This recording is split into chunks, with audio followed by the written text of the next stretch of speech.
Hello guys, मैं आपका भाई दोस्त educator of economics love Kaushik 11th class की माइक्रो इकोनॉमिक्स में यूनिट 3 का इंपॉर्टेंट चैप्टर, पहला ही चैप्टर है यूनिट 3 का प्रोडक्शन फंक्शन। एक शॉर्ट में पूरी वीडियो बना दूंगा। आपको क्या करना है, अपनी सहूलियत के अनुसार इसको धीरे धीरे गैप ले लेके देख लेना, आपको मजा आएगा। बहुत इंपॉर्टेंट टॉपिक्स इसमें होने वाले हैं जो मैं आपको कराऊंगा। आपने सुना होगा पहले फिक्स्ड फैक्टर, वेरिएबल फैक्टर, समझ नहीं आ रहा मैं समझाऊंगा। शॉर्ट रन लॉन्ग रन क्या होता है मैं बताऊंगा। टीपीएपी एमपी ये तीन वर्ड बहुत फेमस हो जाएंगे इस चैप्टर में, मैं बताऊंगा। फिर जाके प्रोडक्शन फंक्शन का मीनिंग और टाइप्स करेंगे। और सबसे इंपॉर्टेंट ये है लॉ ऑफ वेरिएबल प्रोपोर्शन कहते हैं, इसके बिना तो पेपर नहीं बनता। मतलब ये यहां से कुछ ना कुछ लेकर जाता है एग्जाम के अंदर। फिर थोड़ी रिश्तेदारी निभाते हैं, एमपीटीपी एमपीएपी है, कुछ चल रहा है इनके बीच में, जो चल रहा है आई विल रिवील। ठीक है, थोड़े से टेबल्स, थोड़े से डायग्राम्स जो माइक्रो इकोनॉमिक्स में होते ही हैं, ये सब करा दूंगा आप लोगों को। बस अगर ये चैप्टर पूरे दिल से समझना चाहते हो तो अपने आप को एक प्रोड्यूसर मान के चलना, तुम एक फैक्ट्री के मैन्युफैक्चरर हो ये मानकर चलना। अपने आप को कभी भी बायर, कंज्यूमर, खरीददार मत मानना। अगर अपने आप को बायर मान के चलोगे काम नहीं बनेगा, नहीं समझ में आएगी। अपने दिमाग में पिक्चर बिठा लो, तुम सामान बनाने वाले हो, तुम सामान खरीदने वाले नहीं हो। बस बनाने वाले हो तो हो गया काम, हो गया। बनाने वाले हो तो तुम्हें पता है तुम जो सामान बना रहे हो उसको बोलते हैं आउटपुट, ये आपका फाइनल है। मान लो तुम किसी पेन का प्रोडक्शन कर रहे हो, तो भाई पेन की बॉडी प्लास्टिक की है, पेन के अंदर तुमने इंक डाली है, पेन को बनाने के लिए लेबर का इस्तेमाल किया है, पेन को बनाने के लिए तुम्हारे पैसे ठुके हैं। तो जो जो सामान तुमने पेन को बनाने के लिए इस्तेमाल कर लिया उस सभी सामान को बोलते हैं इनपुट। तो इनपुट में रॉ मटेरियल या फिर जो तुम्हारी लेबर है या जो तुम्हारी कैपिटल यानी पैसे हैं, ऐसी सारी चीजें आ जाती है। तो मैं कोई भी प्रोडक्शन एक्टिविटी या बिजनेस शुरू करता हूं तो मुझे इनपुट्स की बहुत जरूरत पड़ती है।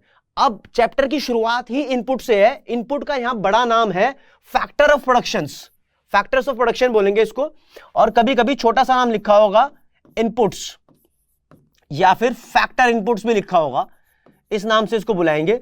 देखो गाइस, ये 4 लिस्ट बनाई है मैंने, मतलब एक लिस्ट में 4 नाम है, लैंड, लेबर, कैपिटल और एंटरप्रेन्योरशिप। स्पेलिंग चेक कर लेना, ये याद रहनी जरूरी है। ठीक है, कुछ बच्चे इसमें मिस्टेक्स जरूर करते हैं, लेकिन तुम तो मेरे दोस्तों, तुम कहां करोगे, तुम तो पढ़ लेना इसको। ठीक है, ये सबसे इंपॉर्टेंट फैक्टर इनपुट्स है। रॉ मटेरियल भी होता है, लेकिन जब तक इकोनॉमिक्स तुम्हारी चलेगी तुम्हें बताया जाएगा कि यही प्राइमरी फैक्टर ऑफ प्रोडक्शन है। इसको मैं कभी कभी ऐसे लिखूंगा, फैक्टर ऑफ प्रोडक्शन, शॉर्ट में। आप मत लिखना, आप पूरा लिखना। तो इन चारों को मेन मान के चलेंगे, क्योंकि बिना रॉ मटेरियल के भी मैं कोई ट्रेडिंग एक्टिविटी, बिजनेस एक्टिविटी शुरू कर सकता हूं। इन चारों के बिना कोई बिजनेस एक्टिविटी शुरू नहीं कर पाऊंगा। सर क्या बोल रहे हो, बिना रॉ मटेरियल के कैसे शुरू कर दोगे? तो दोस्तों देखो ना, आपके आसपास भी ऐसा होता है कि मैंने एक बिजनेस खोला, मैं इसमें क्या करता हूं, इधर से सामान खरीदता हूं, इधर बेच देता हूं, कुछ नहीं बना रहा मैं, अपनी सिर्फ सर्विसेज दे रहा हूं। यहां से माल लिया, यही माल वहां बेच दिया। मैं लाया माल लंदन से, इंपोर्ट कराया और अपने देश में बेच दिया। मैंने क्या किया, रॉ मटेरियल कोई नहीं दिया। ठीक है ना? तो यहां पर जो मेरे लिए इस्तेमाल होने वाली 4 इंपॉर्टेंट फैक्टर ऑफ प्रोडक्शन थी, वो मेरी जमीन जहां पर मैं ये बिजनेस चला रहा हूं, मैं खुद लेबर की तरह काम कर रहा हूं या मैंने लेबर रखी हुई है, वो लेबर पैसा लगाया है, और मेरी कंपनी एंटरप्राइज, एंटरप्रेन्योरशिप, प्यार से इसको इतना बड़े नाम से बोलते हैं। ठीक है, चारों को ध्यान रखना, इनकी ही चर्चा चलेगी पूरे चैप्टर के अंदर। इनकी चर्चा में देखो ऐसा क्या है, जितनी भी बिजनेस एक्टिविटी है ना, वो सब इन चारों का इस्तेमाल करती है, इसलिए बहुत मेन है। अब इनमें क्या है, मैं अपने आसपास के कुछ मैन्युफैक्चरिंग यूनिट देखता हूं। अरे मतलब एक छोले भटूरे की दुकान है हमारे पड़ोस में, आप भी अज्यूम कर सकते हो तुम्हारे आसपास भी कोई दुकान तो हो सकती, बिरयानी की होगी, छोले भटूरे की तो कोई मस्त सा होटल होगा, बढ़िया सा कुछ ना कुछ होगा। मैं देखता आ रहा हूं कि वो उस छोले भटूरे की दुकान काफी सालों से उतनी है साइज में जितनी पहले थी, यानी उसने अपनी लैंड को चेंज नहीं किया। ठीक है, चलो ठीक है, उसने अपनी लैंड को फिक्स्ड रखा है गाइस, उसने अपने इस वाले फैक्टर ऑफ प्रोडक्शन को फिक्स्ड रखा है। ये फिक्स्ड की स्पेलिंग में ई थोड़ा ऐसे आ जाना चाहिए। ठीक है ना, गोल मटोल है, डाइजेस्ट कर लो इसको। ठीक है ना, फिर मैंने दूर एक छोले भटूरे की दुकान देखी, वो पहले बहुत छोटी थी, अब बहुत बड़ी हो गई। वो क्या कह रहा है कि मैं अपनी लैंड को चेंज कर रहा हूं बार बार, कभी छोटी कभी बड़ी, वो बार बार चेंज कर रहा है लैंड को। ठीक है, फिर मैंने एक और शॉप देखी है अपने आसपास, वो भी छोले भटूरे की है भाई। दूसरी बहुत सारी दुकानें हमारे घर के पास, छोले भटूरे की दुकान बहुत सारी है। ठीक है, तो वो कहता है कि मेरे पास काफी सालों से 2 ही लेबर काम कर रही है, तो मेरी लेबर फिक्स्ड है, 2 लेबर काम करती है। ठीक है, फिर वो दूसरी दूर वाली जो छोले भटूरे की दुकान है, छोले भटूरे की दुकान, वो कह रही है मेरे पास पहले 2 लेबर थी, फिर 3 हुई, फिर 4 हुई, फिर 5 हुई, फिर 6 हुई, बढ़ती जा रही है बार बार। ठीक है, तो इसकी जो लेबर है वो चेंज होती रहती है। कहने का मतलब ये है गाइस कि जो ये फैक्टर ऑफ प्रोडक्शन है किसी फर्म या मैन्युफैक्चरिंग यूनिट के पास कांस्टेंट भी रह सकते हैं और ये बदलते भी रहते हैं। जिस फर्म ने इनमें से किसी भी अपने फैक्टर इनपुट को कांस्टेंट रखा हुआ है वो बोलती है कि मेरा ये वाला फैक्टर फिक्स्ड है, तो वो बोलती है उसको फिक्स्ड फैक्टर। ठीक है, और जो बदले जा रही है वो बोलती है कि मेरा ये वाला फैक्टर वेरिएबल है। वेरिएबल का मतलब ही होता है चेंजेबल। जिस चीज को मैं बदल सकता हूं वो चीज वेरिएबल है। तो क्वेश्चन आएगा वेरिएबल फैक्टर और फिक्स्ड फैक्टर क्या होते हैं, तो उसकी डेफिनेशन आप लोगों को लिखनी पड़ेगी। डेफिनेशन में fixed factor refers to the factor inputs which remain unchanged और constant over a period of time, या in the short run. Short run भी बताऊंगा क्या होता है बाद में। जिसको हम बदल नहीं सकते वो फिक्स्ड फैक्टर है। और variable factor refers to the factor input which can be changed over a period of time, जिसको हम बदल सकते हैं, यानी इंक्रीज और डिक्रीज कर सकते हैं। बदलने का मतलब रिप्लेस करना नहीं, यहां पर इंक्रीज और डिक्रीज करना। तो ठीक है, अब क्वेश्चन ये है लेबर फिक्स्ड फैक्टर है या वेरिएबल फैक्टर है। तो दोस्तों इसका जवाब कभी स्टेट नहीं हो सकता कि ये फिक्स्ड है या वेरिएबल है। ये तो डिपेंड करता है प्रोडक्शन यूनिट पे कि उसने इसको चेंज किया है या नहीं चेंज किया। जिस बिजनेस ने इसको चेंज नहीं किया ना उसके लिए लेबर फिक्स्ड है। जिस बिजनेस इसको चेंज कर रही है जो बिजनेस, उसके लिए वेरिएबल है। तो फिक्स्ड फैक्टर और वेरिएबल फैक्टर को ध्यान में रखना। नेक्स्ट पॉइंट आपको बताऊंगा, माइक्रो इकोनॉमिक्स में टाइम पीरियड को 2 पार्ट में डिवाइड किया हुआ है। एक होता है शॉर्ट रन, सिर्फ शॉर्ट लिखूंगा मैं इसको, आगे और अच्छे से लिखा हुआ दिखाऊंगा। एक होता है लॉन्ग रन, इसको सिर्फ लॉन्ग लिखूंगा, आगे और अच्छे से लिखा हुआ दिखाऊंगा। तो गाइस टाइम पीरियड की जब भी बात होती है तो आप सोचते होंगे इसको तो हाँ होगा 1 साल से कम वाला टाइम शॉर्ट रन होगा और जो 1 साल से लेकर 20 साल तक के बीच का टाइम है वो लॉन्ग रन होगा। ऐसा नहीं है। यहां पर टाइम पीरियड को ईयर्स या मंथ्स या डेज में डिफाइन नहीं करना। ठीक है, यहां पर डिफाइन करना है मुझे इनकी हेल्प से। सारी गेम यही खेलेंगे इस चैप्टर में। जो फैक्टर ऑफ प्रोडक्शन है इनके हिसाब से टाइम पीरियड डिफाइन होगा, शॉर्ट रन क्या होता है और लॉन्ग रन क्या होता है। देखो ऐसा टाइम पीरियड जब मैं ये लैंड, लेबर, कैपिटल को के लिख देता हूं, कैपिटल, एंटरप्रेन्योरशिप, इन चारों में से किसी एक को भी फिक्स रखा है। अगर इन चारों में से मैंने किसी एक फैक्टर को भी फिक्स रखा है तो मेरा शॉर्ट रन चल रहा है। ठीक है, यानी मानो मैं क्या कहना चाहता हूं और डिटेल में देखो। मान लो लैंड फिक्स है, बाकी तीनों में बदलता रहता हूं, तो क्या मेरा टाइम शॉर्ट रन है या लॉन्ग रन है? Yes, it is short run. ठीक है, अगर मान लो इस बार ये दोनों फिक्स्ड है, लैंड लेबर, ये दोनों मैं चेंज कर रहा हूं, अब भी शॉर्ट रन है। मान लो ये तीनों फिक्स्ड है, अब भी शॉर्ट रन है। मान लो चारों फिक्स्ड है, अब भी शॉर्ट रन है। लॉन्ग रन क्या होता है फिर? शॉर्ट रन तो बताए जा रहे हो बाबू। लॉन्ग रन वो टाइम पीरियड होता है जब ये सारे फैक्टर चेंजेबल होते हैं। चेंजेबल मतलब वेरिएबल। अभी तुम देखोगे आसपास आपके बड़ी बड़ी कंपनीज के नाम सुने जाते हैं, रिलायंस है, टाटा है, बाटा है, बिरला है। ये आज इस पोजीशन में पहुंच गए हैं कि जब चाहे जब लैंड इंक्रीज डिक्रीज कर ले, लेबर इंक्रीज डिक्रीज कर ले, कैपिटल, एंटरप्रेन्योरशिप, ये बार बार इंक्रीज डिक्रीज करते रहते हैं। तो इनका जो टाइम है वो लॉन्ग रन है। तो यहां पर लॉन्ग रन और शॉर्ट रन को किसी ईयर्स में डिफाइन नहीं किया। शॉर्ट रन वो टाइम है जब मेरा कम से कम एक फैक्टर फिक्स रहे, चाहे सारे रहे कोई दिक्कत नहीं है। लॉन्ग रन का सिर्फ एक ही केस है, लॉन्ग रन वो टाइम जहां पर सारे फैक्टर में बदलने की पोजीशन में हूं, इतने अच्छे दिन आ गए, सब बदल सकता हूं, सारी दुनिया चेंज कर दूंगा, वो लॉन्ग रन है। लॉन्ग रन का इतना स्यापा तुम्हारे कोर्स में है नहीं। 11th क्लास की माइक्रो इकोनॉमिक्स में लॉन्ग रन ना के बराबर ही पढ़ना है, जितना पढ़ा है बस इतना ही है, और 1-2 लाइन और आएंगी आगे। तो यहां पर डेफिनेशन आपके लिए शॉर्ट रन और लॉन्ग रन के लिए लिख दी है, ये रही। आप टाइम टू टाइम गाइस इसका स्क्रीनशॉट भी लेते रहो ताकि आपका काम भी बनता रहे। Short run refers to the time period where at least one factor input remains constant. Constant मतलब फिक्स्ड या अनचेंज्ड, कोई भी वर्ड यूज कर सकते हो इन सब में से। ठीक है, long run refers to the time period where all factor inputs are variable. Variable का मतलब चेंजेबल, आप यहां चेंजेबल भी लिख सकते हो, सारे फैक्टर्स चेंजेबल हैं। ओके गाइस, स्क्रीनशॉट ले लो, मैं हट जाता हूं, आपके लिए हेल्प होगी इसकी। और जब भी आपको लगे कि मैं थोड़ा तेज चल रहा हूं, थोड़ा फास्ट पढ़ा रहा हूं, आप अपनी स्पीड को कंट्रोल कर सकते हो यूट्यूब के थ्रू, उसको स्लो कर लो। आपको लगता है नहीं नहीं आप बहुत तेज चल रहे हो तो स्लो करो, आपको लगता है आप बहुत स्लो चल रहे हो तो आप फास्ट कर लो उसको। ठीक है, आपके हाथ में कंट्रोलर है, सब कुछ, सब आप झेल सकते हो, सब आप कर सकते हो। यहां पर 3 नाम आएंगे दोस्तों, मैंने जैसे कि इंडेक्स में आपको बताया, एक टोटल प्रोडक्ट है, फिर आएगा एवरेज प्रोडक्ट, फिर आएगा मार्जिनल प्रोडक्ट। 3 है यहां पर, 3 समझ लिए तो चैप्टर सोच लो यूं हो जाएगा। ठीक है, मैं एक प्रोड्यूसर यानी मैन्युफैक्चरर होने के नाते जो भी टोटल प्रोडक्शन करता हूं उसको यहां पर टोटल प्रोडक्ट बोला है। और मैन्युफैक्चरर तो गाइस आउटपुट बनाता है, आउटपुट मतलब फाइनल गुड्स का प्रोडक्शन करता है, ये मान के चल रहे हैं।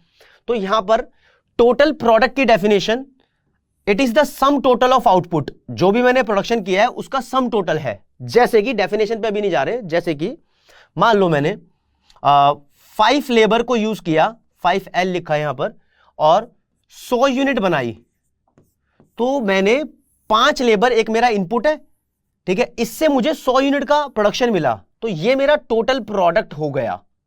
देखो और बताता हूं, एक छोटी सी टेबल है यहां पर, और मैं यहां पर बोल रहा हूं कि मैंने 1 लेबर यूज की, 2 लेबर यूज की, 3 लेबर यूज की, 4 लेबर यूज की। 1 लेबर यूज करने के बाद मुझे 10 यूनिट का प्रोडक्शन मिला, दूसरी लेबर से 20 का, तीसरी लेबर से 30 का, और चौथी लेबर से 40 का, मतलब टोटल प्रोडक्शन है ये। तो यहां पर ये जो यूनिट्स लिखी है मैंने, ये टोटल प्रोडक्शन की लिखी है, यानी जब भी 1 लेबर को यूज करूंगा तो मुझे 10 यूनिट मिलेंगी, 2 लेबर को यूज करूंगा तो टोटल 20 यूनिट्स मिल जाएंगी, 3 लेबर को यूज करूंगा तो टोटल 30 यूनिट्स मिल जाएंगी, और 4 लेबर को यूज करूंगा तो टोटल 40 यूनिट्स मिल जाएगी। अब कुछ स्टूडेंट्स के मन में डाउट है, सर आप ये नीचे टोटल क्यों नहीं कर रहे?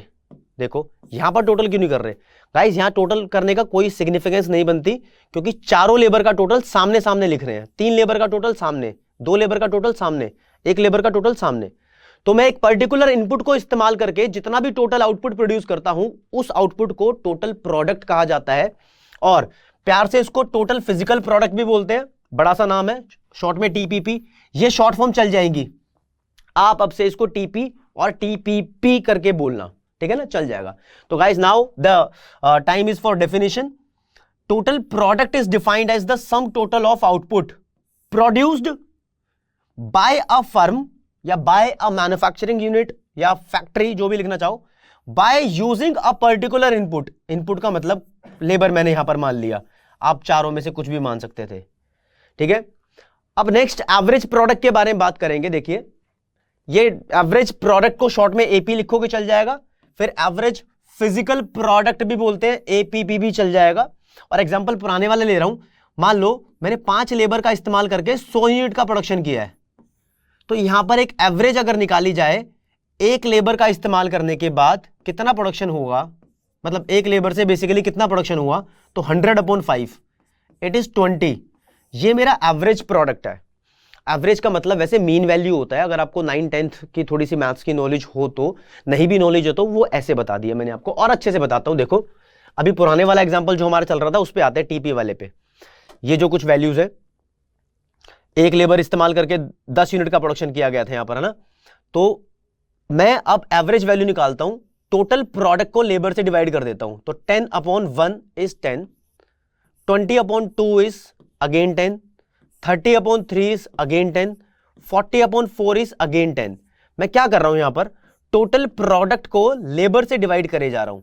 लेबर यहां पर मेरा वेरिएबल फैक्टर है, इसको मैं बदल रहा हूं ना, फिक्स नहीं रखा।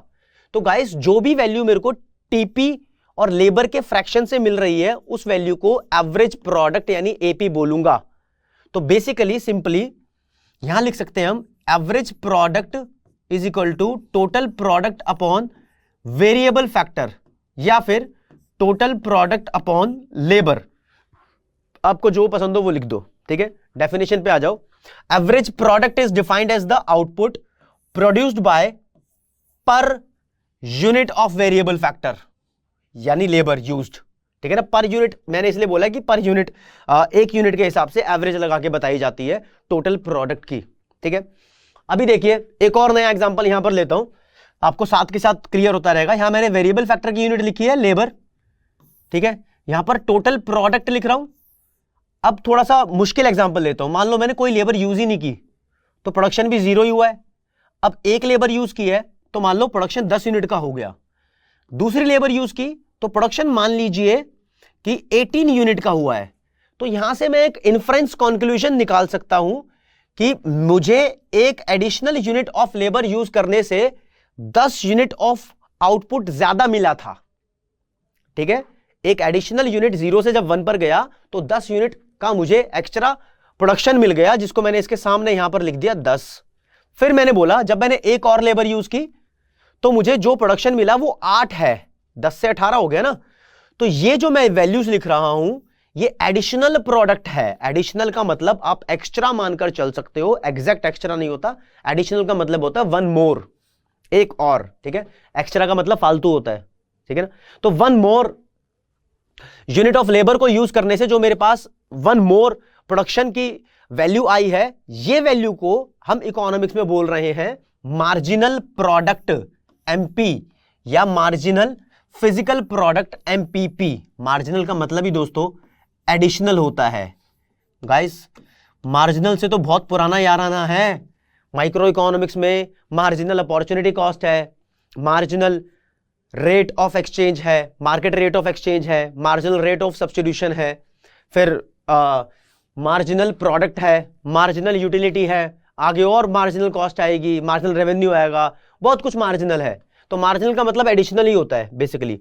तो ये एडिशनल प्रोडक्ट है bye using additional unit of variable factor. Variable factor में लेबर मान के चल रहा हूं, आप लेबर लिख देना।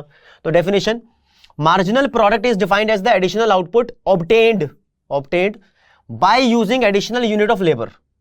जो ये मैंने यूजिंग लिखा है ना, इसको बुक्स में लिखा हुआ है वैसे एम्प्लॉइंग। बहुत मुश्किल वर्ड यूज करते हैं भाई, आप यूजिंग ही लिखना। एम्प्लॉइंग का मतलब यहां पर इस्तेमाल करना ही है। ये कह रहा है अगर इसका कोई फॉर्मूला बनेगा एमपी का, तो वो फॉर्मूला बनेगा टोटल प्रोडक्ट में जितना भी चेंज आया है उसको डेल्टा पी बोलेंगे, डिवाइडेड बाय जितना भी चेंज वेरिएबल फैक्टर में आया है। वेरिएबल फैक्टर मैंने लेबर यहां पर माना हुआ है, ऐसे ही कैलकुलेट किया जाएगा इसको। दोबारा बताओ सर, ये फॉर्मूला जस्टिफाई नहीं हो रहा, आपकी बातों से नहीं लग रहा कि ये फॉर्मूला हमें समझ में आ गया। देखो गाइस क्या लिखा है, इधर लिखा लेबर, इधर लिखा टीपी। मान लो लेबर की 1 यूनिट थी तो 100 यूनिट का आउटपुट हुआ, एक और यूनिट हुई तो 108 यूनिट का आउटपुट हुआ। अब मुझे यहां पर एमपी की वैल्यू निकालनी है, इधर निकालनी है, मान लो इधर। तो कैसे निकालूंगा, मैं बोलूंगा 1 मोर यूनिट ऑफ लेबर यूज किया आपने, तो this is change in labour, that is 1। और आउटपुट में कितना चेंज आया, 100 से 108, दैट इज 8। तो आप ये डेल्टा पी है और ये जो वैल्यू इन दोनों का गैप था ये डेल्टा एल है। तो इन दोनों को डिवाइड कर दो 8/1, ये हमारे पास वैल्यू आ गई एमपी की वैल्यू आ गई। ओके दोस्तों, उम्मीद करता हूं क्लियर है आपको, ये ओके रिपोर्ट है।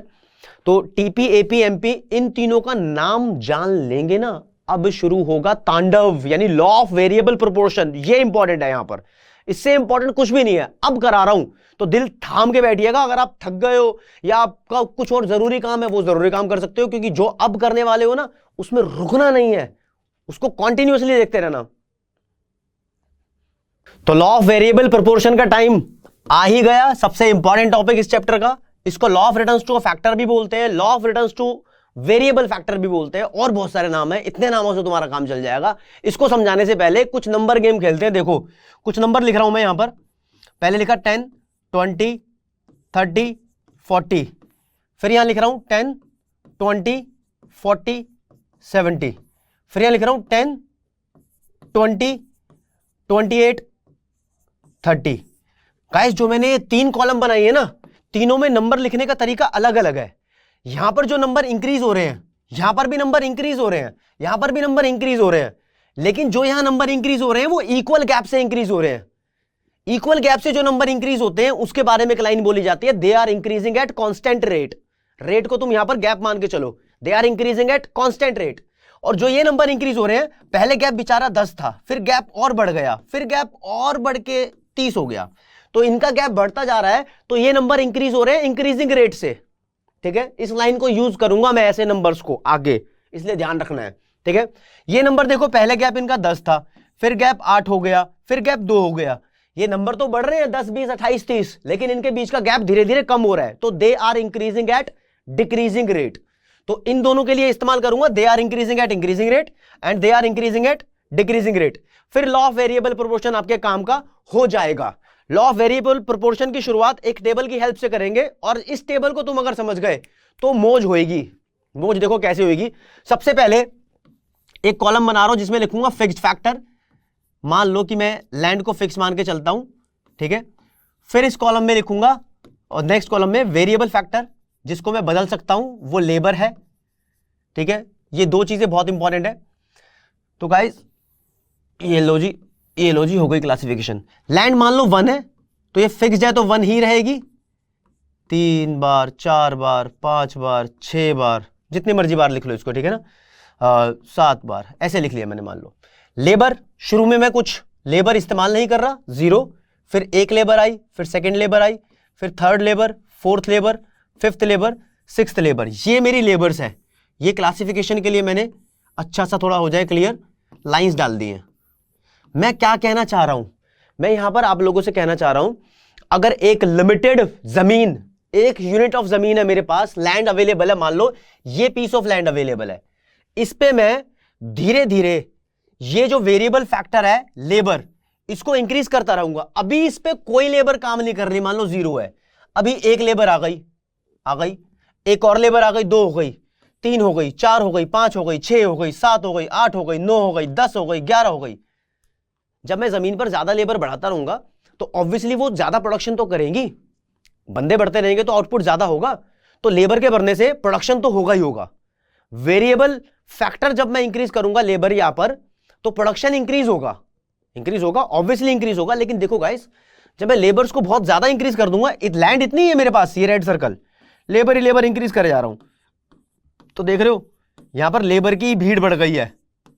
एक टाइम ऐसा आएगा कि ये लेबर प्रोडक्शन करने के बजाय मुड़ेंगी भी तो एक दूसरे को टक्कर मारेंगी, एक दूसरे से क्लैश हो जाएंगी, यानी वो प्रोडक्शन बढ़ाएगी नहीं, प्रोडक्शन कम करती चली जाएंगी, दोबारा देखो इसको एक बारी, देखिए गाइस,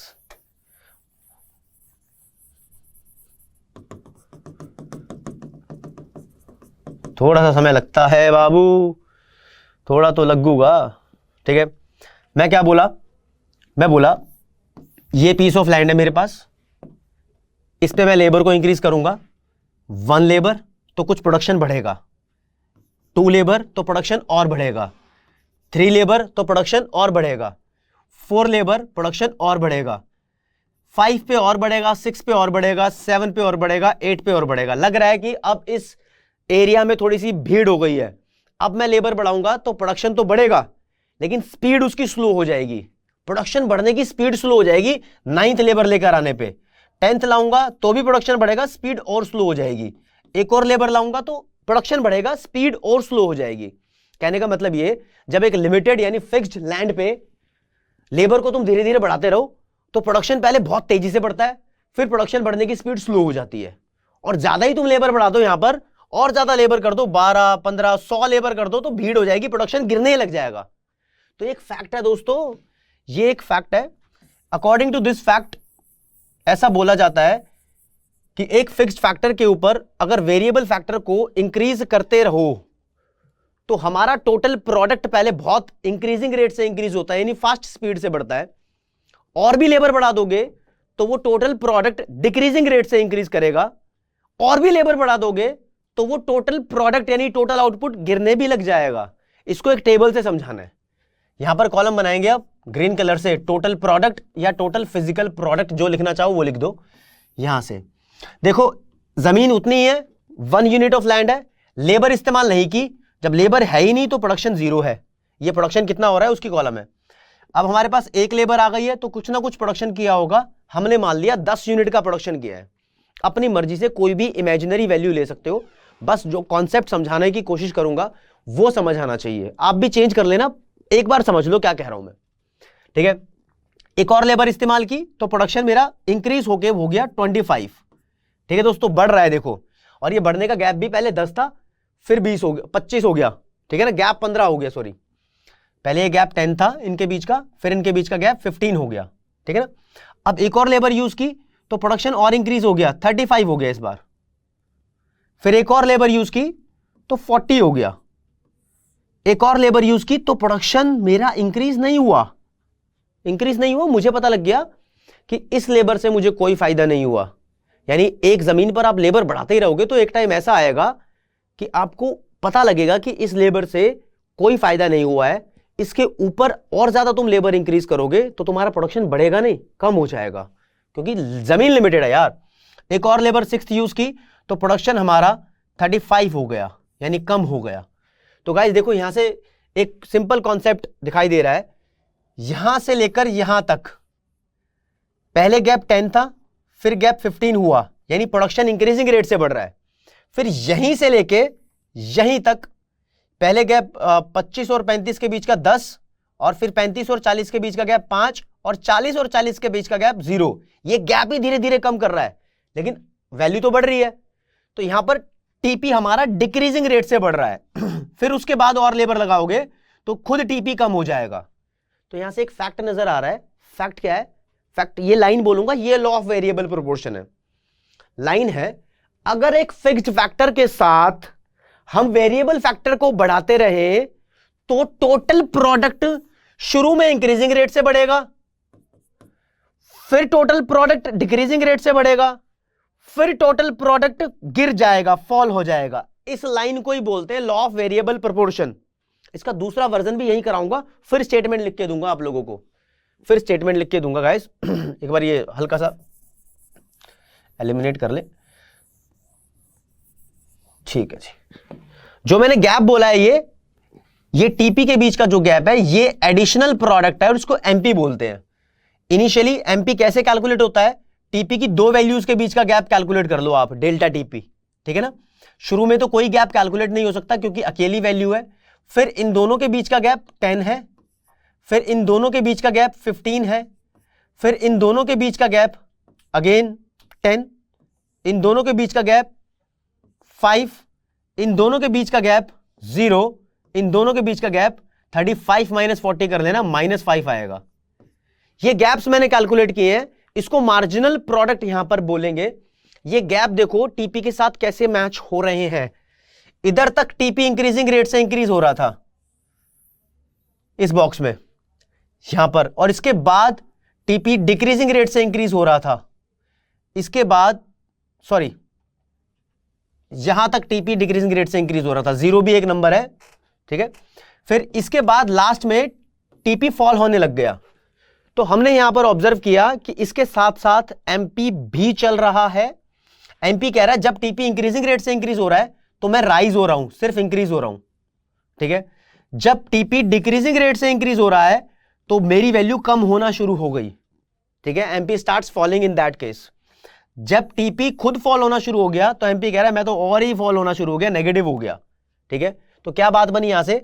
जब टीपी इंक्रीज करता है वो भी इंक्रीजिंग रेट से तो एमपी उसके साथ में राइज करता है, ठीक है। दिस इज 1, ठीक है। फिर ये सेकंड केस में यहां से लेकर यहां तक ये वो एरिया है जहां पर टीपी इंक्रीज करता है लेकिन डिक्रीजिंग रेट से, तो यहां पर एमपी भी डिक्रीज करता रहता है लेकिन पॉजिटिव रहता है, गाइस पॉजिटिव रहता है यहां तक, ठीक है। दिस इज थर्ड फेज और स्टेज जहां पर टीपी की वैल्यू तो कम हो गई, यानी टीपी स्टार्ट्स फॉलिंग लेकिन MP becomes negative, MP becomes negative. तो ये सब लॉ ऑफ वेरिएबल प्रोपोर्शन है। आपसे पूछे कि state the law of variable proportion, तो आप यहां पर दो डेफिनेशन दे सकते हो लॉ ऑफ वेरिएबल प्रोपोर्शन की, एक टीपी की लैंग्वेज में और एक एमपी की लैंग्वेज में। तो एमपी की लैंग्वेज में जो डेफिनेशन जाएगी वो ये होगी, जब एक फिक्स फैक्टर के साथ वेरिएबल फैक्टर को बढ़ाया जाएगा तो एमपी शुरू में राइज करता है, फिर एमपी फॉल करता है लेकिन पॉजिटिव रहेगा, और फिर एमपी बिकम्स नेगेटिव। ये एमपी की स्टेटमेंट रहेगी। अब ये टेबल से है, इसी को डायग्राम से और अच्छे से करेंगे, डायग्राम से करना थोड़ा अमेजिंग होगा, ठीक है। स्टेटमेंट देख लो दोस्तों, स्टेटमेंट लिखी है सबसे पहले टीपी की फॉर्म में लिखी है। So this law states that as more and more units of a variable factor is used with a fixed factor. ये तो कॉमन लाइन हो गई, जैसे जैसे बहुत सारे एक एक करके वेरिएबल फैक्टर को फिक्स्ड फैक्टर पे इस्तेमाल किया जाता है, तो इनिशियली यानी शुरुआत में या in the beginning TP increases at increasing rate, then उसके बाद TP increases at decreasing rate, and finally TP starts falling. ये टीपी की टर्म्स में हो गई। फिर एमपी की टर्म्स में देखो दूसरे वाली है, तो फिर यही this law states that as more and more units of a variable factor is used with a fixed factor then. हाँ भाई ठीक है। अब क्या है, इनिशियली यानी शुरुआत में एमपी राइजेस, फिर देन एमपी फॉल्स, बट मतलब बट यार, but remains positive and finally MP becomes negative. So these are two definitions या two meaning statement of the law of variable proportion। अब करेंगे law of variable proportion को diagram से। Diagram के लिए पहले मेरे को पता होना चाहिए टीपी कर्व कैसा होता है, फिर पता होना चाहिए एमपी कर्व कैसा होता है। गाइस देन डायग्राम करेंगे। डायग्राम इज वेरी इंपॉर्टेंट, इस टेबल से ज्यादा इंपॉर्टेंट था डायग्राम। फिर बताऊंगा एग्जाम में कैसे क्वेश्चन आएगा, तो आपने आंसर कैसे लिखना है इसका। अभी तक इसका स्क्रीनशॉट ले लो, मैं हट जाता हूं। हाँ तो लेकिन डायग्राम से पहले मैं आपको बताऊं, ये टेबल के लिए एक छोटी सी रिवीजन यहां पे बहुत जरूरी है। देखो अभी टेबल ने क्लियर किया कि जब लैंड के साथ लेबर को बढ़ाए जा रहे हैं तो this is your phase one. Phase one, इसको stage in the law of variable proportion बोल सकते हो। इस स्टेज में क्या हो रहा है ये एग्जाम में आ सकता है। फेज वन में क्या होता है, फेज वन में भैया टीपी इंक्रीज होता है इंक्रीजिंग रेट से, और एमपी राइज होता है, ये दोनों एक साथ होते हैं, ठीक है। फेज टू में क्या होता है, फेज टू में ये टीपी इंक्रीज हो रहा है डिक्रीजिंग रेट से और एमपी फॉल हो रहा है बट रिमेन्स पॉजिटिव। एमपी और टीपी में कुछ रिश्ता चल रहा है यहां पर। फेज थ्री में क्या हो रहा है, TP is falling and MP becomes negative. तो ये कुछ मैटर है इनके बीच में जो हो रहे हैं, और एमपी के ऊपर इन फेजेस के नाम रखे जाएंगे। जैसे जैसे फेज वन में एमपी की वैल्यू इंक्रीज हो रही है तो इस फेज को बोलेंगे इंक्रीजिंग रिटर्न्स। रिटर्न्स का मतलब यहां पर जो भी बेनिफिट या आउटपुट मिल रहा है, इंक्रीजिंग रिटर्न्स बोलेंगे। और एमपी की वैल्यू क्योंकि फॉल हो रही है तो इसको डिक्रीजिंग रिटर्न बोलना चाहिए। डिक्रीजिंग को इकोनॉमिक्स में डिमिनिश भी बोल सकते हैं, तो इट इज डिमिनिशिंग रिटर्न्स। और फिर एमपी की वैल्यू नेगेटिव हो रही है यहां पर, तो this phase is called negative returns. तो ये तीनों फेजेस के नाम है। अब डायग्राम तो मुझे बनाने सिखाने, डायग्राम से पहले कुछ पॉइंट नोट कर ले। देखो जब टीपी इंक्रीजिंग रेट से इंक्रीज हो रहा है ना, तब एमपी की वैल्यू को ध्यान में रखना कि वो राइज होती है, दोनों को एक साथ मिलाना पड़ेगा। फिर टीपी की वैल्यू डिक्रीजिंग रेट से इंक्रीज हो रही है तो एमपी की वैल्यू फॉल हो रही है, ये भी ध्यान है। और जब टीपी की वैल्यू फॉल होनी शुरू हो गई तो एमपी बिकम्स नेगेटिव, ये भी ध्यान है। और मेजर पॉइंट इज दैट जब एमपी अपने आप में जीरो है तब टीपी की जो वैल्यू 40 है ये अपने आप में मैक्सिमम है, चाहे पहले भी हो लेकिन अब भी मैक्सिमम है। तो when MP is zero TP is maximum, इस बात को ध्यान में रखना है, फिर डायग्राम होगा। तो टीपी कर्व की शुरुआत करते हैं, और टीपी कर्व की शुरुआत करने से पहले कुछ बेसिक बातें जानते हैं। टीपी कर्व शुरू में इंक्रीजिंग रेट से इंक्रीज होता है, तो कोई भी चीज इंक्रीजिंग रेट से इंक्रीज हो उसको ऐसे बनाते हैं, ठीक है। फिर टीपी बाद में डिक्रीजिंग रेट से इंक्रीज होता है, तो कोई भी चीज डिक्रीजिंग रेट से इंक्रीज हो उसको ऐसे बनाते हैं। फिर टीपी फॉल होता है, तो कोई भी चीज फॉल हो तो उसको ऐसे बनाते हैं। तो टीपी के साथ ये तीनों वारदात होती है, ये भी, तीनों को एक साथ जोड़ देंगे तो टीपी कर्व आ जाएगा। तो टीपी कर्व पहले ऐसा बनेगा, फिर उसके बाद ऊपर से ऐसा हो जाएगा, फिर बाद में गिरना शुरू हो जाएगा। देखिए यहां पे जब भी आप कोई कर्व बनाओगे तो वाई एक्सिस पे कर्व का नाम लिखना, टीपी कर्व बना रहे हैं। एक्स एक्सिस पे वेरिएबल फैक्टर इन यूनिट्स लिखना, लेबर जिसका नाम है। तो टीपी पहले इंक्रीजिंग रेट से बढ़ेगा, बढ़ गया, फिर ये घूम जाएगा डिक्रीजिंग रेट से बढ़ेगा, फिर ये फॉल हो जाएगा। ये टीपी की कर्व लाइन है, ठीक है। आपको बस यहां पर ये ऐसे खराब सा नहीं रखना, थोड़ा अच्छा सा रखना है। मैंने अभी ये रफ ही बनाया है, आपको रफ बना के ट्रेनिंग ही दे रहा हूं कि बनाते कैसे हैं। बाकी अगर थोड़ा क्लियर करके और ज्यादा साफ सफाई से आप बनाओ तो हाथ रोकना नहीं है बीच में, ऐसे चला देना है। ये हो गया टीपी कर्व, ठीक है ना। और फॉल करना है, थोड़ा सा और फॉल कर लो, बिल्कुल फॉल नहीं करना, ठीक है गाइस। एमपी के बारे में देखें तो एमपी की वैल्यूज पहले यहां चेक कर लो, इधर से एमपी की वैल्यू पहले बढ़ती है, राइज करती है, फिर वैल्यू फिर कम हो जाती है, और फिर उसके बाद नेगेटिव हो जाता है। ये तीन बातें एमपी में ध्यान रखो तो एमपी कर्व तैयार है, ठीक है। कोई भी चीज बढ़ती है तो ऐसे बढ़ती है, अब उसमें रेट वेट का तो बता नहीं रखा तो हम ऐसे लेंगे। फिर कम होती है तो ऐसे होती है, और किसी को नेगेटिव करना है तो एक्सिस से नीचे ले जाना। तो एमपी को कैसे बनाएंगे, इन तीनों लाइंस को क्लब कर दो, एक साथ मर्ज कर दो, एमपी बढ़ेगा, फॉल होगा और नेगेटिव। ये आपका एमपी कर्व है।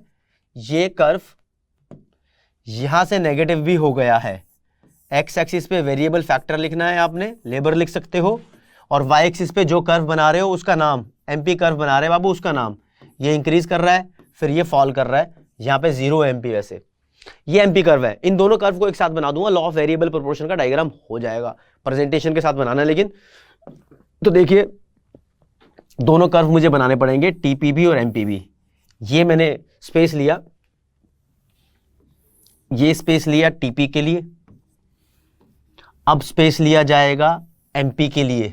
दोनों कर्व को अलग अलग बनाऊंगा मैं, एमपी लिखा है यहां पर, टीपी लिखा है यहां पर, एक्स एक्सिस पे वेरिएबल फैक्टर, एक्स एक्सिस पे वेरिएबल फैक्टर साथ साथ बनाएंगे तो ही समझ में आएगा। टीपी को पहले यहां से ऐसे ड्रॉ कर लिया मैंने, ठीक है। अब टीपी में मैंने क्या मेन पॉइंट्स देखे, मेन पॉइंट्स ये देखे, टीपी मेरा इंक्रीज कर रहा है इंक्रीजिंग रेट तक, यहां तक कर रहा है मान लो, ठीक है। इस पॉइंट के बाद टीपी फॉल होना स्टार्ट हो गया, ठीक है। तो एमपी जो मेरा बनेगा, ब्लैक पॉइंट ले लेता हूं यहीं से, तो एमपी इधर तक जब तक ये बढ़ रहा था तब तक एमपी राइज करेगा, तो मुझे एमपी को यहां नीचे राइज करवाना है, इस पॉइंट तक राइज करना है एमपी, इस पॉइंट तक। तो गाइस ये एमपी राइज कर गया इस पॉइंट तक, जहां तक मेरा मन करेगा इसको यहीं स्टॉप कर लो, यहां तक एमपी राइज करेगा। फिर जहां पर टीपी मैक्सिमम है वहां एमपी 0 हो जाएगा, तो एमपी मुझे यहां पर 0 लेकर आना है, तो इसकी वैल्यू को यहां से मैं फॉल करता रहूंगा, ये एमपी यहां से 0 और नेगेटिव। तो टीपी जब नेगेटिव हो गया, तो टीपी जब फॉल होना स्टार्ट हुआ तो MP becomes negative. So this is the diagram of the law of variable proportion, लेकिन कंप्लीट नहीं है, ये मुझे एरो बनाने जरूरी है जिससे डायरेक्शन पता लगते हैं कि कर्व किस दिशा में जा रहा है। प्लस अब मेरे पास 3 फेज है यहां पर, तो मैं यहां लिख दूं इसको फेज 1, फेज 2, फेज 3। जब डायग्राम की एक्सप्लेनेशन देनी होगी तो इन फेजेस के बारे में बता दूंगा। फेज 1 में क्या हो रहा है, टीपी इंक्रीज हो रहा है इंक्रीजिंग रेट से, एमपी राइज हो रहा है। फेज 2 में टीपी इंक्रीज हो रहा है डिक्रीजिंग रेट से, MP falls but remains positive. Phase 3 में TP starts falling and MP becomes negative. ये हो रहा है। ओके गाइस, जब भी लॉ ऑफ वेरिएबल प्रोपोर्शन का डायग्राम आएगा, क्वेश्चन आएगा explain the law of variable proportion with the help of table या with the help of diagram, आपने क्या करना है, पॉइंट नंबर 1 पे तो वो स्टेटमेंट लिखनी है जिसमें लॉ ऑफ वेरिएबल प्रोपोर्शन की डेफिनेशन गिवन है। स्टेटमेंट टीपी के टर्म्स में लिख दो या एमपी के टर्म्स में, जब तक उसने कुछ पूछा नहीं स्पेशल, किसी में भी लिख दो। सेकंड नंबर पे कुछ लोग अजम्पशन वजम्पशन के पीछे पड़े रहते हैं, लॉ ऑफ वेरिएबल प्रोपोर्शन की अजम्पशन मत करना, कोई दिक्कत नहीं है, ठीक है। सेकंड नंबर पे आपने डायग्राम बना देना डायरेक्ट, या टेबल बना देनी है जो भी पूछा है आपसे। जब कुछ नहीं पूछा तो डायग्राम बना सकते हो, फिर डायग्राम की एक्सप्लेनेशन देनी है। गाइस जब भी तुम डायग्राम को एक्सप्लेन करोगे तो उसके फेजेस एक्सप्लेन करने बहुत जरूरी है। 1 2 3, फेज 1 में क्या हो रहा है, 2 में क्या हो रहा है, 3 में क्या हो रहा है, ये फेजेस एक्सप्लेन करने जरूरी है। इनका नाम हो सके तो यहां लिख दो, नहीं तुम्हारे पास स्पेस तो जब डायग्राम में इसके एक्सप्लेनेशन दोगे तब लिखना जरूरी है। ये प्रॉपर तुम्हें नोट्स भी मिल जाएंगे। ये लॉ ऑफ वेरिएबल प्रोपोर्शन का डायग्राम बहुत इंपॉर्टेंट है, स्क्रीनशॉट लेना चाहते हो तो वो ले सकते हो, मैं साइड हट गया तुम्हारे लिए। नेक्स्ट है गाइस,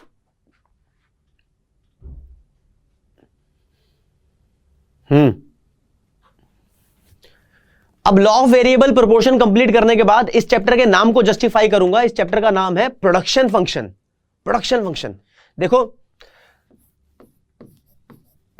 प्रोडक्शन फंक्शन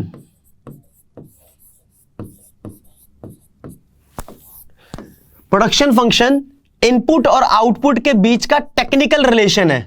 इनपुट और आउटपुट के बीच का टेक्निकल रिलेशन है।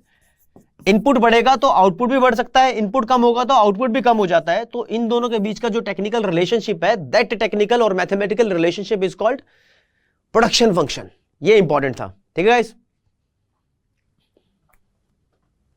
तो डायग्राम और table law of variable proportion की हो चुकी है।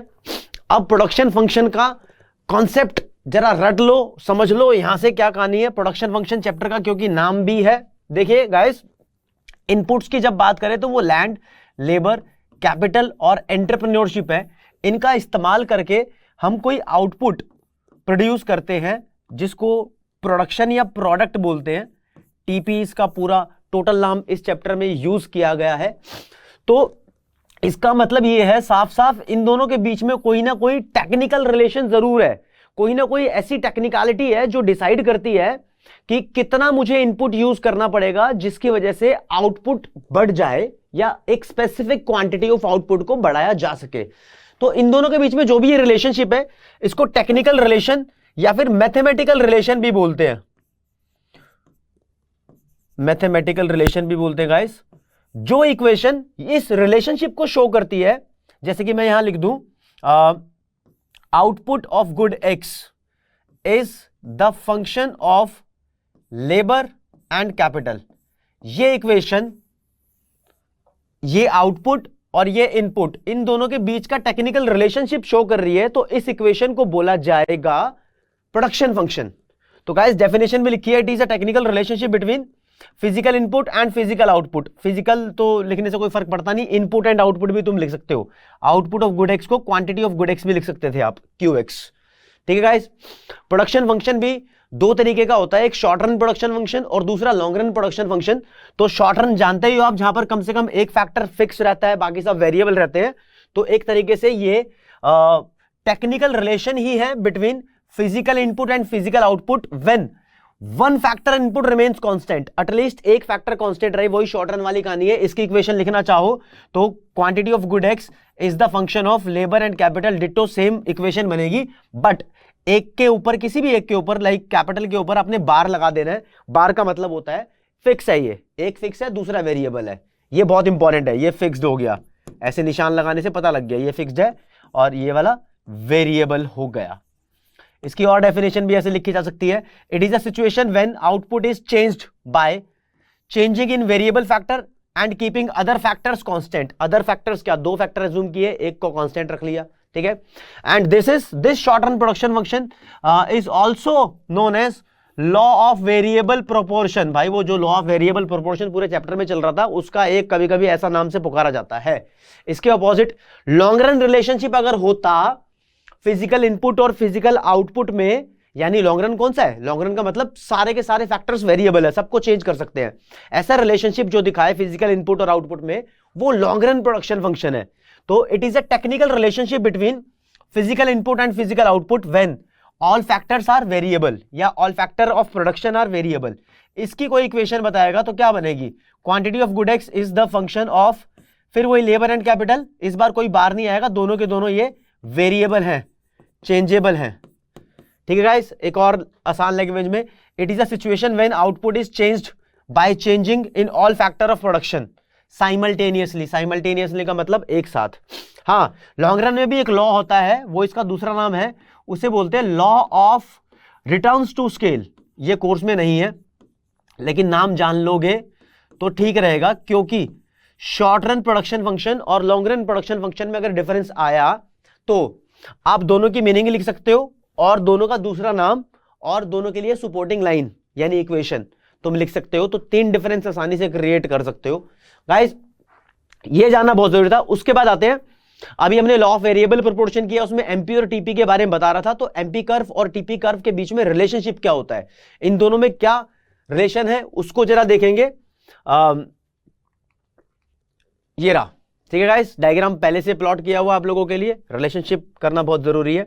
तो देखिए यहां से दिखाई दे रहा है, जब एमपी राइज करता है तो टीपी इंक्रीज होता है इंक्रीजिंग रेट से। ये पहला रिलेशन है और ये यहां लिखा है first relation, when MP rise TP increases at increasing rate, ये सब तुम जानते हो। दूसरा relation, when MP falls but remain positive till this point, जहां मैं लाल डॉट कर रहा हूं, ठीक है, then TP increases at decreasing rate, ये सेकंड रिलेशन है। ओके गाइस, थर्ड नंबर पे when MP is zero then TP is maximum, third. Fourth number पे व्हेन एमपी बिकम्स नेगेटिव, ये line, when MP becomes negative TP starts falling, TP curve पे देखो TP starts falling, fourth relation. पांचवा relation है, diagram में नहीं दिखाई देगा, एमपी और टीपी को एक दूसरे की हेल्प से कैलकुलेट कर सकते हैं फॉर्मूला यूज करके, वो यहां लिख रहा हूं। एमपी का फॉर्मूला होता है delta TP upon delta variable factor, जिसको मैं लेबर लिख सकता हूं, और टीपी का फॉर्मूला होता है समीशन एमपी, एमपी की वैल्यू को जोड़ के यानी ऐड कर करके टीपी की वैल्यू आ सकती है।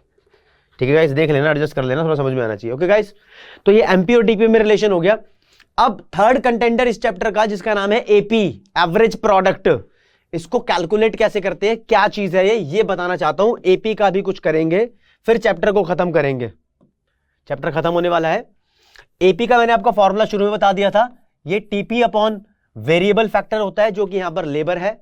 तो टोटल प्रोडक्ट और लेबर मैंने क्वेश्चन में ली हुई है, तो this is 0 upon 0 is not defined, शुरू में एपी की वैल्यू नहीं आई। Then 10 upon 1 10, 25 upon 2 12.5, 35 upon 3 11.67, 40 upon 4 this is 10। तो यहां पर एपी की वैल्यूज देखो क्या हो रहा है, 10 से 12 इंक्रीज हो गई, फिर 11 और फिर 10। तो एपी की वैल्यू पहले बढ़ रही है फिर गिर रही है। तो एपी कर्व भी कुछ ऐसा ही दिखाई दे रहा है गाइस, एपी कर्व भी कुछ ऐसा ही दिखाई दे रहा है। इसको प्लॉट जरा करके बताएं हम आपको। एपी कर्व आपका ऐसा बनाया जाएगा, लेकिन ये नेगेटिव नहीं हो सकता, ये एवरेज वैल्यू है, नेगेटिव नहीं होगी, ध्यान रखना। एमपी चला जाता है नेगेटिव, एपी नेगेटिव नहीं जाएगा। एमपी का हमने रिलेशनशिप यहां पर पढ़ लिया। अब एमपी कर्व और एमपी कर्व ऐसा दिखाई देता है, और एपी कर्व में रिलेशन देखेंगे गाइस। देखिए एपी कर्व ये है, एमपी कर्व ये है। एपी कर्व पहले इंक्रीज होता है फिर डिक्रीज होता है, एमपी कर्व भी ऐसे ही है, पहले इंक्रीज होता है और फिर डिक्रीज होता है। लेकिन कहानी क्या है, एमपी कर्व एपी कर्व को तब काट देता है जब एपी की वैल्यू अपने आप में मैक्सिमम है, एपी की वैल्यू अपने आप में सबसे ज्यादा है। इधर भी देख लो ना, ये एपी कर्व बनाया है तो ये एपी की वैल्यू सबसे ज्यादा है, यहां पर एमपी काटता है उसको, ये काटा, ठीक है। तो इस पॉइंट को मैं ई लेट कर लेता हूं, और इससे लेफ्ट वाली साइड पे देख रहा हूं, ये रेड लाइन है ना, इस ब्लैक लाइन से ऊपर है, रेड लाइन को एमपी कर्व बोलूंगा। तो रेड लाइन यानी एमपी कर्व ज्यादा है एपी कर्व से। ये पहला सेक्शन हो गया। दूसरे सेक्शन में इधर आ जाओ, ये रेड लाइन नीचे हो गई है, ब्लैक लाइन ऊपर हो गई है। तो यहां आप मान सकते हो कि रेड लाइन यानी एमपी कम है एपी से।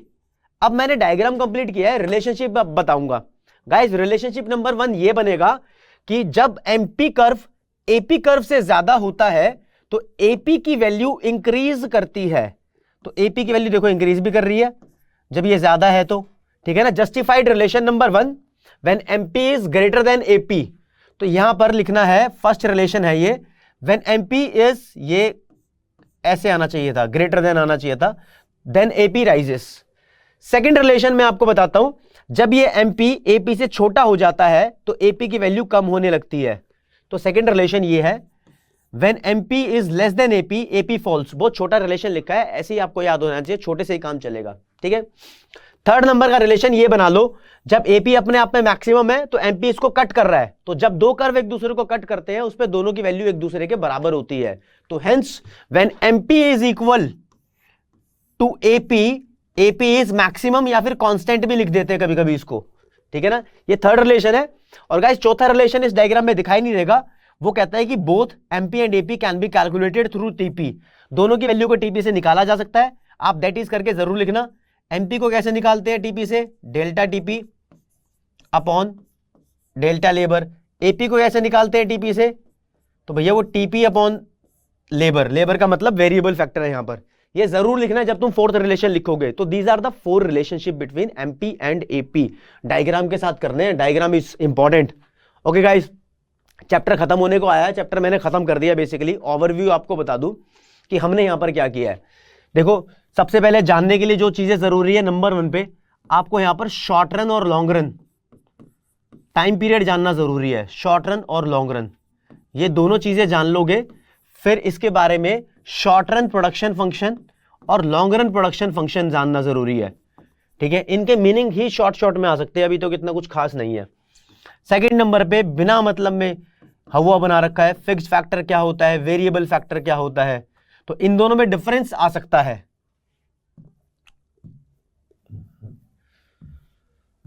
इन दोनों में डिफरेंस आ सकता है, तो डिफरेंस फिर भी मैं आपको गिना दूं क्या बनता है।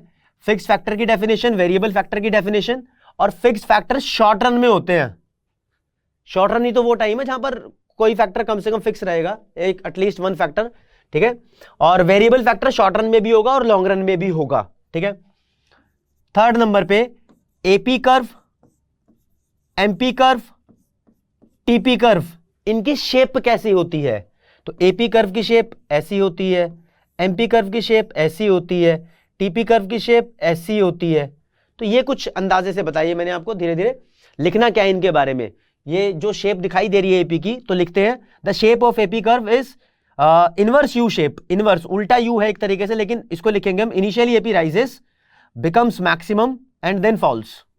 एमपी के बारे में लिखेंगे initially MP rises reaches to maximum and falls, ठीक है, और वो भी जोड़ सकते हो and finally becomes negative. TP के बारे में initially increases at increasing rate, then increases at decreasing rate and finally TP starts falling. तो ये कुछ इनकी शेप के बारे में कमेंट है, क्योंकि आप चैप्टर पूरा देख चुके हो तो समरी आपके सामने होनी चाहिए। फिर इन तीनों कर्व की शेप जानने के बाद, डेफिनेशन जानने के बाद, इनके बीच में रिलेशनशिप्स गाइस एमपी और टीपी, एमपी और एपी के बीच में जानने जरूरी है डायग्राम के साथ। फिर 5वें नंबर पे law of variable proportion is very important. इसका सीधा सीधा क्वेश्चन आ सकता है लॉ ऑफ वेरिएबल प्रोपोर्शन का, टेबल या डायग्राम दोनों चीजें मैंने आपको करा दिया, मीनिंग करा दिया मैंने आपको। न्यूमेरिकल भी इनके ऊपर बन सकते हैं, एपी एमपी टीपी की वैल्यू के ऊपर न्यूमेरिकल भी बनते हैं गाइस। अगर आप कमेंट सेक्शन में बताओगे सर उनकी भी हमें जरूरत है, ये थोड़ा बहुत कैलकुलेट करने से काम नहीं चला, और ज्यादा बताओ, तो मैं आपको और ज्यादा कराऊंगा। एक स्पेशल वीडियो अलग से बनाऊंगा जिसमें सिर्फ इसके न्यूमेरिकल्स ही सॉल्व कराऊंगा। उसमें न्यूमेरिकल्स एपी एमपी टीपी की वैल्यूज को कैलकुलेट भी कराएंगे, और लॉ ऑफ वेरिएबल प्रोपोर्शन से रिलेटेड भी कुछ चीजें होंगी। ये मैंने चैप्टर कराया आपको प्रोडक्शन फंक्शन का। बेसिकली इससे आपको अच्छा फील होगा, अगर आपने पूरी वीडियो देखी है, शॉर्ट करके भी देख ली तो भी ओके रिपोर्ट है। इसके बाद जो अगले वाला चैप्टर कॉस्ट है, कॉस्ट बड़ा चैप्टर होता है, मैं उसको आपको बहुत अच्छे तरीके से, मजेदार तरीके से करेंगे। ऐसे नहीं करेंगे कि चैप्टर कर लिया, हाँ, कूदते खेलते दौड़ते भागते, कुछ हंसी मजाक करते हुए, दिल से जुड़े हुए। आखिरकार अब हम लोग है ना फैमिली हो गए हैं, हमें जुड़े हुए भी तो समय हो गया है, ठीक है ना। तो मैं आपका भाई दोस्त लव कौशिक आज इस वीडियो को खत्म कर रहा हूं। अगली वीडियो में मिलेंगे कॉस्ट में, क्योंकि आपको पता है कि मंडे वेडनेसडे फ्राइडे को तो कम से कम लव सर 11th क्लास की वीडियो अपलोड करेंगे। संडे भी कुछ स्पेशल दूंगा, संडे का भी वेट करो, संडे को भी कुछ होगा, ठीक है। मेरे साथ बने रहिए। इस वीडियो में इतना ही, नमस्कार।